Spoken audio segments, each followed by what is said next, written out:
Genesis 2. Thus the heavens and the earth were finished, and all the host of them. And on the seventh day God ended his work which he had made, and he rested on the seventh day from all his work which he had made. And God blessed the seventh day, and sanctified it, because that in it he had rested from all his work which God created and made. These are the generations of the heavens and of the earth when they were created, in the day that the Lord God made the earth and the heavens.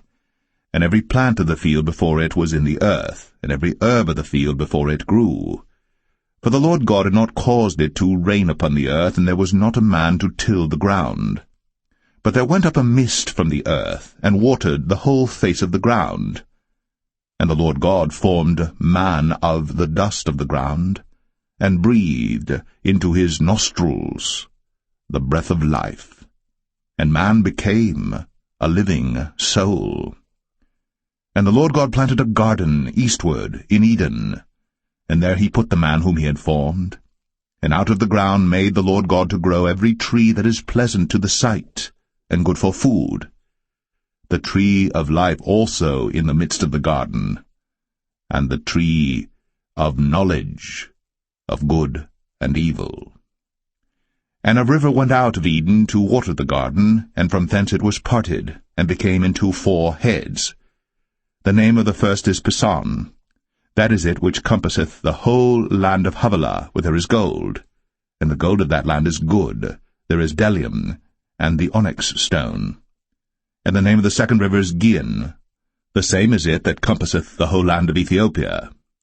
And the name of the third river is Hiddekel. That is it which goeth toward the east of Assyria. And the fourth river is Euphrates. And the Lord God took the man, and put him into the Garden of Eden to dress it, and to keep it.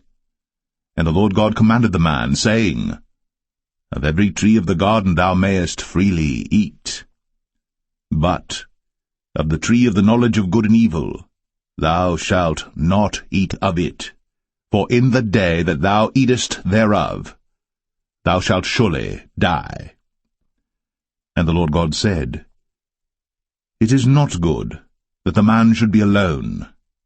I will make him an helpmeet for him. And out of the ground the Lord God formed every beast of the field and every fowl of the air, and brought them unto Adam to see what he would call them. And whatsoever Adam called every living creature, that was the name thereof. And Adam gave names to all cattle, and to the fowl of the air, and to every beast of the field.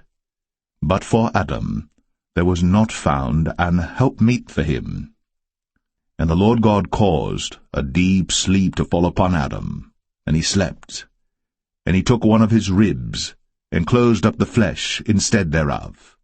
And the rib which the Lord God had taken from man made he a woman, and brought her unto the man. And Adam said, This is now bone of my bones, and flesh of my flesh. She shall be called woman, because she was taken out of man. Therefore shall a man leave his father and his mother, and shall cleave unto his wife, and they shall be one flesh. And they were both naked, the man and his wife, and were not ashamed.